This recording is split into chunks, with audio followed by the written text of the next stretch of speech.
When I think of a teacher who made a big difference to me, I think of a woman named Dr. Susan Handler, who I didn't meet until I was working on my master's in education. And the reason it came so late for me is because I was just, my whole life as a student, I was just awful. I was a terrible student in the grade school. I was a terrible student in high school. And I even had to get a certain kind of special entry into college because my grades were so low. I was incredibly disinterested in what I was being taught. I rarely did my assignments. I just thought school was not for me. And what I really wanted to do was work in the theater. But I did get into a college. That was okay. I dropped out of the college. I worked in theater just a little bit. And then my wife had twins. We had twins, and I had to get a real job. And I ended up going into education. And partway into that, this was in the 90s, I met Dr. Susan Handler, who was teaching this coursework. And it was designed for practicing teachers. So we would meet once a week for about 4 or 5 hours in the evening at the end of the day. And it became a very intensive kind of course. But what she taught me completely changed my teaching and changed my life. And I'm extremely grateful to her for that.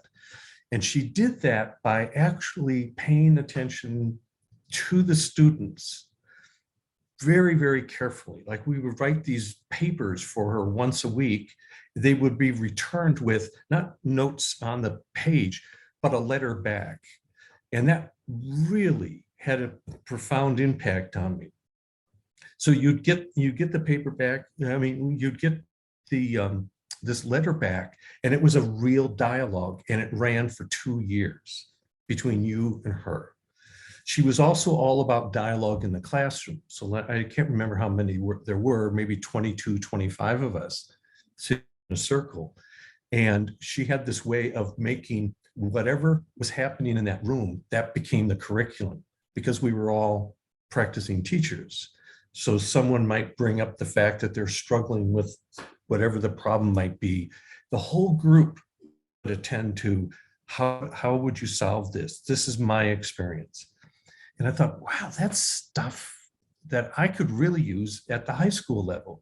That attention paid to each individual student, creating an ongoing dialogue with each individual student, creating an ongoing dialogue with the whole group, and really showing every single student deep, deep respect.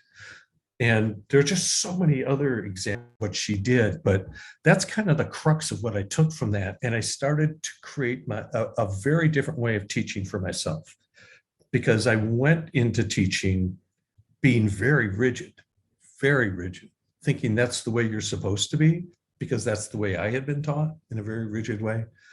But through Susan's help, I was able to break that down. So I wrote a book called Making Conversation, in the education field, with a introduction by Bill Ayers, by the way. And Susan figures very prominently in there. And you could tell I got the idea from her of calling it Making Conversation, because that's what it was all about.